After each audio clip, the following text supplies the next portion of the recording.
One, two, one, two, three, four.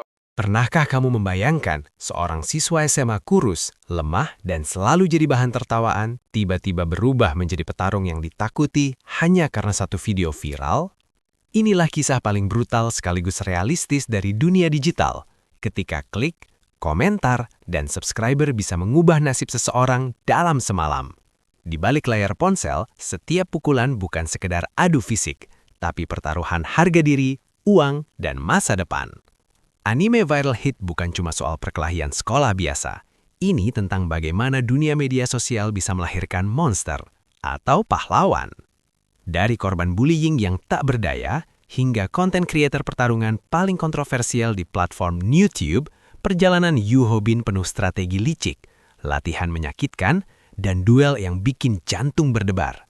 Dan percayalah, semakin dalam kamu masuk ke ceritanya, semakin sulit untuk berhenti menonton. Karena di sini, yang bertahan bukan yang paling kuat, tapi yang paling cerdas membaca permainan. Anime viral hit yang dikenal di Jepang dengan judul Kenka Dokugaku merupakan adaptasi dari webtoon Korea Selatan populer berjudul How to Fight.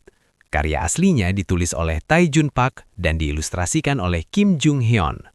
Webtoon ini pertama kali diterbitkan melalui platform Naver Webtoon pada tahun 2019 dan dengan cepat mendapatkan popularitas internasional berkat distribusi resmi dalam berbagai bahasa, termasuk Inggris dan Jepang. Kesuksesan tersebut akhirnya membuka jalan bagi proyek adaptasi animenya. Versi anime diproduksi oleh studio Jepang Okuruto Noboru, studio yang dikenal mengerjakan berbagai proyek adaptasi dengan gaya visual yang cukup setia pada materi sumbernya. Seri ini tayang pada musim Seming 2024, tepatnya dari April hingga Juni dengan total 12 episode. Di Jepang, penayangannya berlangsung melalui blok program Plus Ultra milik Fuji TV, yang memang sering menjadi wadah untuk anime dengan target penonton remaja hingga dewasa muda.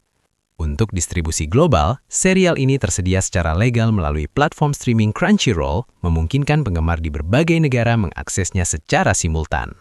Dari sisi produksi, anime ini menghadirkan pendekatan visual yang mencoba menyeimbangkan realisme pertarungan dengan gaya khas animasi modern. Koreografi adegan laga dirancang agar terasa membumi dan tidak berlebihan seperti banyak anime aksi shonen yang pada umumnya. Hal ini menjadi salah satu identitas kuat seri ini karena teknik bertarung yang ditampilkan cenderung realistis dan berbasis logika fisik.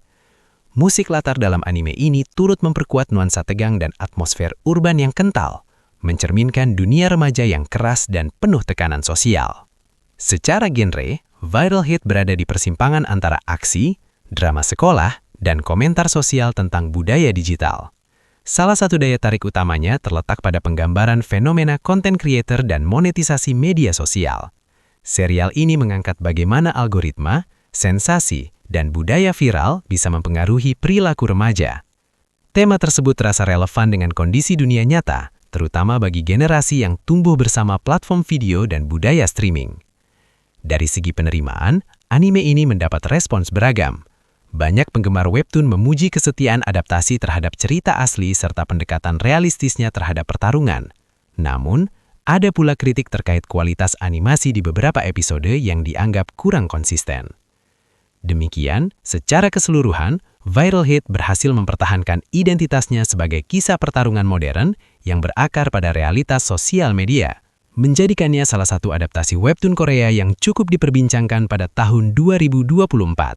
Di lingkungan sekolah yang keras dan penuh hierarki sosial, Yoo Ho-bin hidup di posisi paling bawah. Ia dikenal sebagai siswa lemah yang menjadi sasaran intimidasi hampir setiap hari.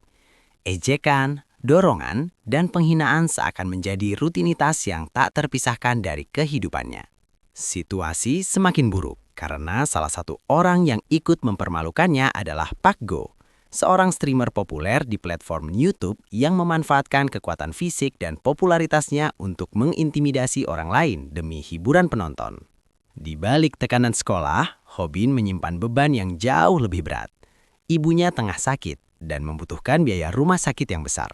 Demi membantu meringankan tagihan, Ho-bin bekerja paruh waktu, sambil tetap berusaha bertahan di sekolah yang tak pernah ramah padanya. Ia menahan rasa malu dan sakit hati karena merasa tidak punya pilihan lain. Hidupnya terasa seperti lingkaran tanpa jalan keluar, hingga sebuah insiden tak terduga mengubah segalanya. Suatu hari, Woo Ji-kyuk, otak dari kanal YouTube milik Pak Go, sedang menumpang bermain game sambil live streaming di akun milik Hobin. Karena Ji-kyuk merupakan anak buah dari Pak Go, Hobin pun tidak bisa melakukan apapun selain menuruti kata-katanya. Tetapi, semua itu tiba-tiba berubah. Ketika Hobin tanpa sengaja menumpahkan ramen ke arah Ji-kyuk, tumpahan kecil itu memicu Ji-kyuk mengatai Hobin, hingga kondisi dari ibu Hobin yang sedang sakit tidak luput dari ejekannya. Hobin yang tidak terima dengan semua ejekan itu langsung memukul Ji-kyuk. Pertengkaran antara keduanya pun pecah tepat di depan kamera yang masih menyala. Keributan tersebut berlangsung spontan, penuh emosi dan memperlihatkan sisi Hobin yang selama ini jarang terlihat. Ia melawan, meski dengan canggung dan penuh ketakutan. Tanpa mereka sadari, rekaman itu tersimpan. Keesokan harinya, video perkelahian antara keduanya sudah sangat viral di YouTube. Apa yang awalnya tampak seperti momen memalukan justru meledak dalam waktu singkat. Ribuan penonton menyaksikan perkelahian tersebut. Komentar membanjiri kanal itu. Dan yang paling mengejutkan, video tersebut menghasilkan uang dalam jumlah besar melalui sistem monetisasi platform. Bagi Hobin, ini adalah sesuatu yang belum pernah ia rasakan sebelumnya. Sebuah kesempatan. Uang yang diperoleh dari satu video hampir setara dengan kerja kerasnya selama berminggu-minggu, bahkan berbulan-bulan. Di tengah kebingungan dan rasa tidak percaya, ia mulai menyadari bahwa dunia streaming bisa menjadi jalan keluar dari kesulitan finansialnya. Bukan hanya sebagai hiburan, tetapi sebagai peluang nyata untuk mengubah nasib. Melihat potensi tersebut, Hobin dan Ji-kyuk memutuskan untuk bekerja sama. Meski awalnya hubungan mereka diwarnai ketegangan, keduanya memahami bahwa kolaborasi bisa membawa keuntungan lebih besar. Mereka mulai merancang konten pertarungan yang lebih terstruktur, memanfaatkan sensasi dan rasa penasaran penonton. Kamera bukan lagi sekedar alat rekam, ia menjadi senjata baru. Namun, satu masalah besar masih menghalangi. Hobin tidak tahu cara bertarung. Jika ia ingin bertahan dalam dunia yang kini ia masuki, ia harus berubah. Dari seorang korban menjadi seseorang yang mampu melawan balik. Dan disitulah perjalanan transformasinya benar-benar dimulai. Sebuah perjalanan yang tidak hanya akan menguji fisiknya, tetapi juga mental dan harga dirinya. Memasuki dunia streaming pertarungan bukan hanya soal menyalakan kamera dan menunggu sensasi terjadi. Yoo Ho-bin segera menyadari bahwa popularitas datang bersama risiko. Setelah video pertamanya viral, jumlah penonton di kanal mereka meningkat drastis. Subscriber bertambah, donasi mengalir, dan nama Hobin mulai dikenal sebagai si lemah yang berani melawan. Namun, perhatian itu juga menarik tantangan baru. Hobin memahami satu hal penting. Jika ia ingin terus bertahan dan menghasilkan uang, ia tidak bisa selamanya mengandalkan keberuntungan. Ia harus benar-benar belajar bertarung. Dalam pencariannya, ia menemukan video tutorial dari sosok misterius bertopeng ayam yang memberikan panduan teknik pertarungan jalanan secara praktis dan realistis. Bukan gerakan indah seperti bela diri profesional, melainkan strategi bertahan hidup, cara menghadapi lawan yang lebih besar, cara memanfaatkan celah, dan bagaimana membaca emosi musuh sebelum pukulan pertama dilepaskan. Berbekal latihan keras dan tekad untuk membantu ibunya, Hobin mulai berubah sedikit demi sedikit. Tubuhnya mungkin belum sekuat para petarung lain, tetapi pikirannya menjadi lebih tajam.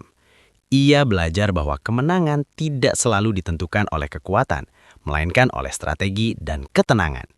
Setiap pertarungan yang direkam bukan hanya tontonan, tetapi juga ujian mental. Namun, perjalanan menuju ketenaran semakin kompleks. Pak Go yang merasa posisinya sebagai streamer dominan mulai terancam, ia pun tidak tinggal diam. Ia melihat Hobin bukan hanya sebagai lawan pribadi, tetapi sebagai pesaing dalam perebutan perhatian penonton. Konflik di antara mereka pun memanas, menghadirkan duel yang bukan hanya soal harga diri, tetapi juga soal siapa yang akan menguasai panggung YouTube. Semakin tinggi angka penonton mereka, semakin besar pula tekanan yang harus ditanggung Hobin dan Jiksai. Algoritma platform menuntut konten yang lebih menegangkan, lebih berisiko, dan lebih dramatis. Penonton haus akan aksi yang lebih brutal. Di titik inilah Hobin mulai mempertanyakan batasan. Apakah ia bertarung demi ibunya? Ataukah ia mulai terjebak dalam ambisi dan sensasi popularitas? Di sisi lain, hubungan Hobin dan Jigsaw juga diuji. Kerjasama mereka yang awalnya didorong kebutuhan finansial, kini harus menghadapi perbedaan visi dan tekanan eksternal. Dunia streaming ternyata tidak sesederhana yang dibayangkan. Ada persaingan, manipulasi, dan ancaman dari petarung lain yang ingin merebut perhatian publik. Ketika Hobin menghadapi lawan-lawan yang tampak jauh lebih kuat dan berpengalaman, ia dipaksa menggabungkan seluruh pelajaran yang ia peroleh, baik dari latihan, pengalaman pahit sebagai korban bullying, maupun pengamatan terhadap dunia digital. Ia mulai menyadari bahwa pertarungan terbesar bukan hanya melawan orang di depannya, tetapi melawan sistem yang menjadikan kekerasan sebagai hiburan. Kini, Hobin berdiri di persimpangan. Ia telah berubah dari siswa tak berdaya menjadi figur yang diperhitungkan di dunia streaming. Namun, semakin dekat ia ke puncak, semakin jelas bahwa harga kesuksesan tidaklah murah. Pertanyaannya pun menggantung. Akankah Hobin mampu menaklukkan dunia YouTube tanpa kehilangan dirinya sendiri? Atau justru ia akan menjadi bagian dari permainan yang sejak awal tidak pernah benar-benar ia kendalikan? Pada akhirnya, Viral Hit bukan sekedar cerita tentang seorang siswa lemah yang belajar bertarung. Ia adalah cerminan dunia kita hari ini. Dunia di mana kamera bisa mengubah nasib, di mana satu momen viral mampu mengangkat atau menghancurkan seseorang dalam hitungan jam. Perjalanan Yu Hobin menunjukkan bahwa kekuatan sejati tidak selalu lahir dari bakat alami, tetapi dari tekanan, kebutuhan, dan keberanian untuk bangkit saat semua orang meremehkan kita. Serial ini memperlihatkan bagaimana media sosial bukan hanya panggung hiburan, tetapi juga medan pertempuran psikologis. Setiap klik, komentar, dan subscriber membawa konsekuensi. Popularitas memberi peluang, tetapi juga menuntut harga. Disinilah daya tarik utamanya. Pertarungan fisik hanyalah permukaan. Di baliknya ada pertarungan harga diri, identitas, dan kendali atas hidup sendiri. Musim pertamanya meninggalkan kesan kuat bahwa perjalanan ini masih jauh dari selesai. Dunia YouTube terus berkembang, lawan semakin kuat, dan tekanan semakin besar. Pertanyaannya sekarang bukan lagi apakah Hobin bisa menang dalam satu duel, tetapi apakah ia bisa bertahan dalam sistem yang haus sensasi tanpa kehilangan dirinya sendiri. Jika kamu menikmati cerita tentang transformasi karakter yang realistis, strategi bertarung yang masuk akal, dan kritik sosial yang relevan dengan zaman digital, maka anime ini adalah tontonan yang layak untuk dibahas lebih dalam. Dan percayalah, semakin kamu menggali lapisan ceritanya, semakin banyak detail menarik yang bisa dianalisis, baik dari sisi psikologi karakter, teknik pertarungan, maupun pesan sosialnya. Kalau kamu ingin melihat pembahasan anime atau film lainnya, jangan lupa untuk datang ke channel Kamar Nonton. Jangan lupa juga untuk klik like, komentar, subscribe, dan sebarkan konten ini.